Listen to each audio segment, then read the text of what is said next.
This part 2 video is about the JCR tire carrier and some aftermarket modifications I made to make the product, I believe, both more functional as well as better looking. It certainly looked better on my Jeep after the modifications, so I hope you enjoy the video.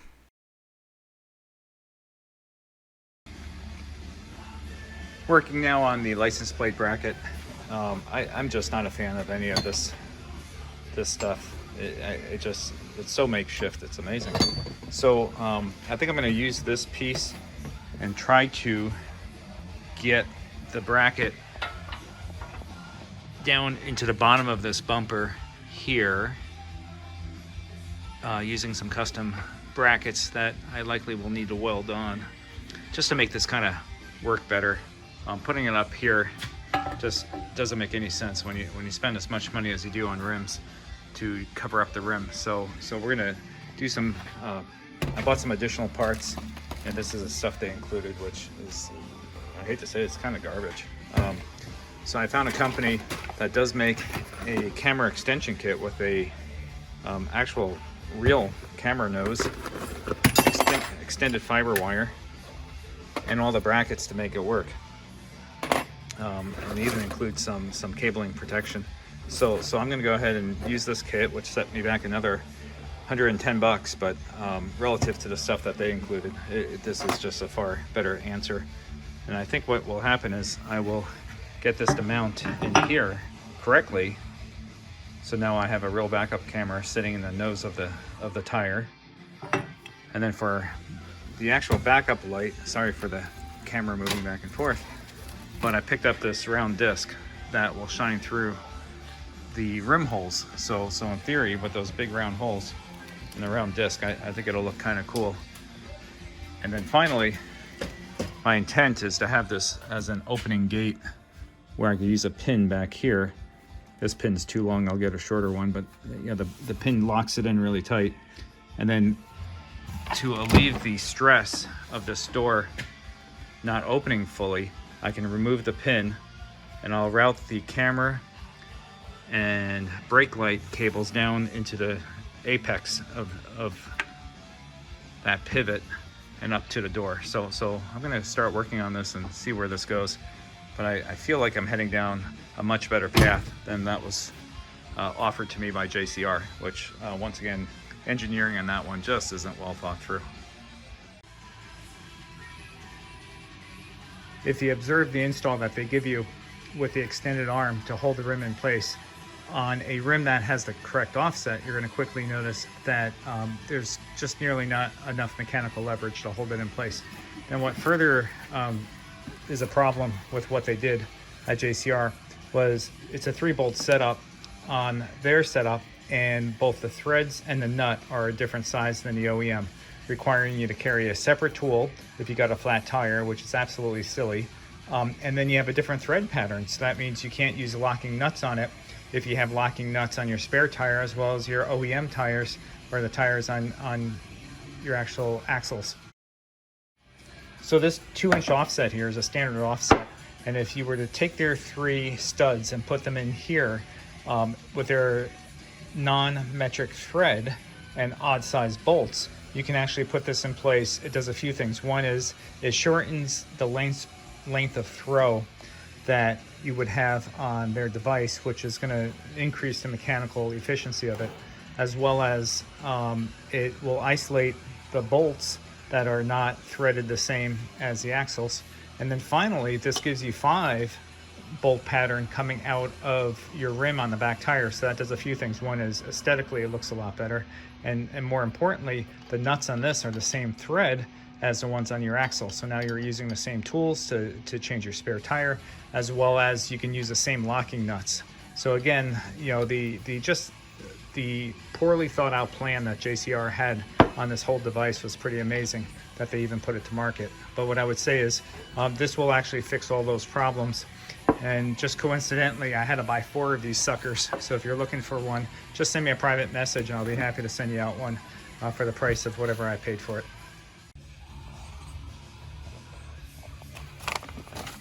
So that camera kit I got was from this site right here, LOD Offroad. I will put more information in the comments, but Props to these guys.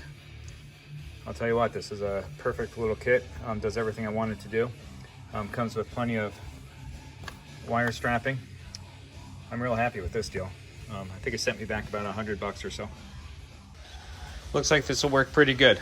The original JCR bracket has a cutout, I assume, for some wires in their method of running stuff. Actually, no, they plan to put the wires through there. But if you look at the back of this, I can, in theory, put the bolt that comes with this to hold this on. So they came with all the hardware right through the center. And then really what I need to do is just elongate the center right here to ensure that the wires can make it through there without getting crimped from the bolt and washer. And then this sucker is going to just bolt right here. Then I'll put my spacer back on, and I think that's going to work great. So this will be for both the camera, and then the backup light will be the big disc around it, so that'll be easy enough. And then back here, I'll just run the wires down through here, right through the frame here to protect it. This will be my area where I'll have to do some kind of wire protection, but between the two packages, they gave me some wire cover. And then I'm going to see if I can get right through this hole here for the wires, and then I'll cover this one back up. So we'll see what happens. I have that bolted in there, and if you look down there, you could kind of see. I could just use a mark where I need to cut after centering this device, and I reckon I'd be able to get the wires through there with no problem. Just took a large bit. After cutting that down, I'll go ahead and throw some spray paint on it, but wanted to show you it before I did, so you can see where I put a small cut in there with a Dremel tool just to help soften that cut line, so this way I got it fairly consistent. And then using a punch and a ball peen, I was able to just push down that tab. So if you were to look at this, basically, you look in there, let me grab a light, see what we did. This tab now allows for the wire to reach through there. I was thinking I would have to build some kind of washer mechanism to keep the bolt from sliding down, but once that 2-inch spacer is on it, what will happen is this will stay centered no matter what, because the spacer is locked in by these bolts out here. So I think we're golden. I'm going to bolt this thing in, get the wire in there, clean things up, do a little painting, and put it back together. I have the wire all run. If you look carefully in there, you can see where that cutout. Run the wire. Unfortunately, there's no hole at the bottom of this bracket, which I would expect no less from JCR at this point. They didn't think about how to run the wire through. So if you look at their instructions, basically they just have you running it over the edge. I don't think I'm going to hack at this anymore. I'm kind of done drilling, so I'm going to run the wire up there, bring the brake line in that same spot. I did some testing with the fiber optic cable and the camera just hanging, and she works perfectly. So the one thing I did discover is this extension cable does not connect to the existing cable, but actually to the fitting inside the door.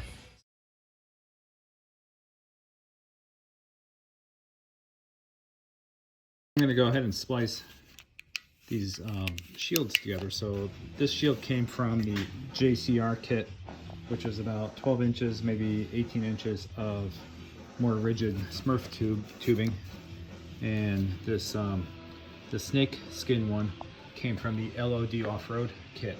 So I'm going to just overlap them, tape it up with some cloth tape, automotive cloth tape, pin it down, work it through this, and then up into the grommet hole.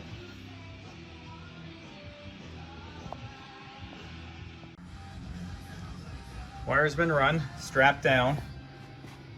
I put a stress relief here because I just don't know how much slack I'll want over time.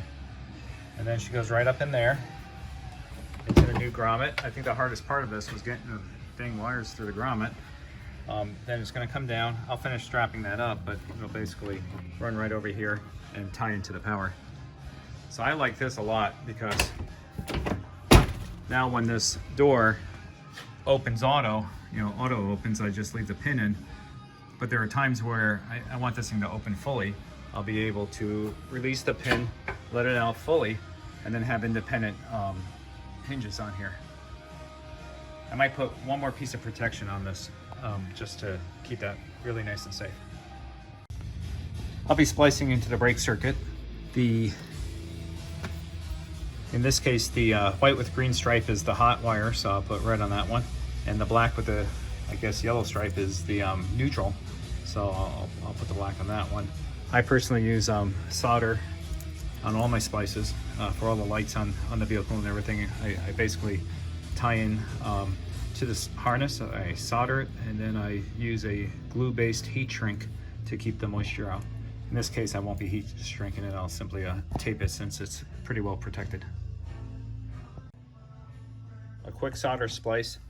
When you do it this way, you're guaranteed that these things aren't going to come apart and give you a hard time in the future.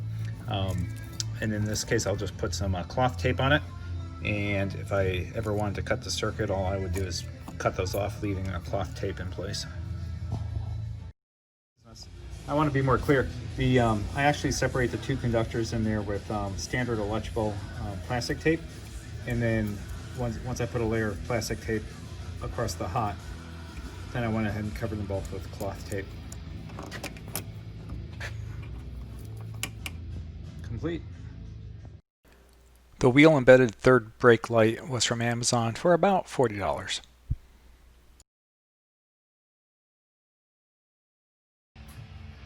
Here's the brake set I have.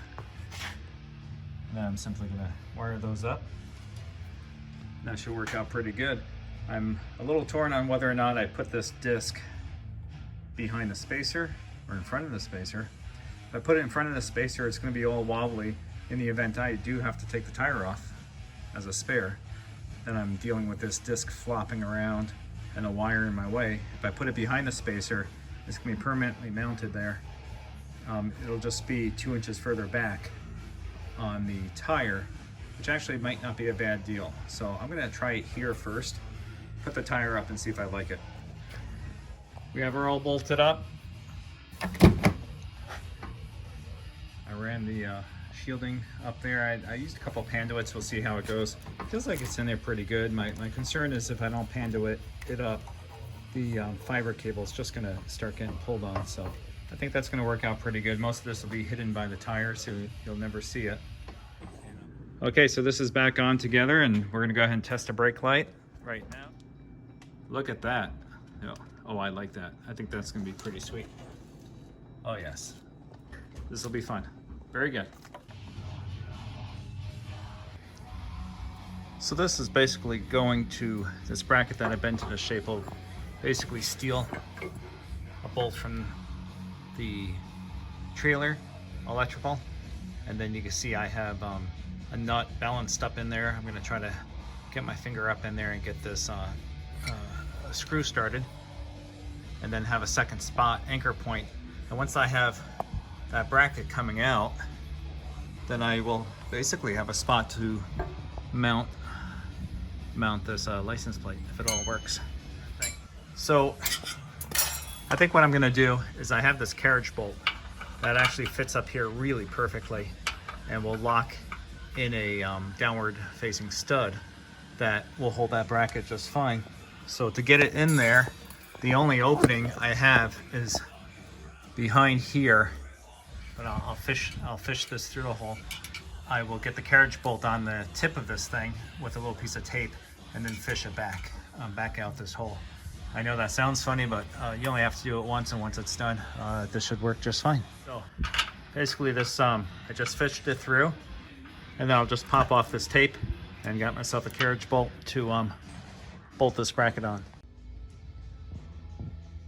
So I have these bolts in. I hope this translates via video, but basically this is the carriage bolt that I put in, hanging downwards. So, and this is the existing trailer power, and this bracket was the one that came with the tire carrier that was supposed to go in the back of the tire itself. So bent these 2 marks. I'm actually going to repaint those. That'll be fine. Now this is sticking out, and basically I would use that to mount my license bracket, and it'll sit right about here, which might be pretty good. I might have to do some more tweaking with it, but I think that'll be fairly good for a license plate. And we'll see what happens to the backup sensor. I think the backup sensor is going to complain about it. We'll see. Here's the final product when it's all said and done. What I ended up doing was I actually pushed the license plate frame down using just physical force and bending the metal some. So it's kind of a hokey install, but nonetheless it actually works well. I've put quite a few 100 miles on it since this install, and it's working just fine. If you look up under here, you know, the metal is in place. It's holding tight. The license plate light is a much more natural install coming from the rear bumper, so there's no modifications to the inside panel work of the vehicle, so this worked out really well. And from an LED lighting perspective, even though that's a small hokey little light that JCR included, it actually lights up the plate just fine. So I think the install is a success.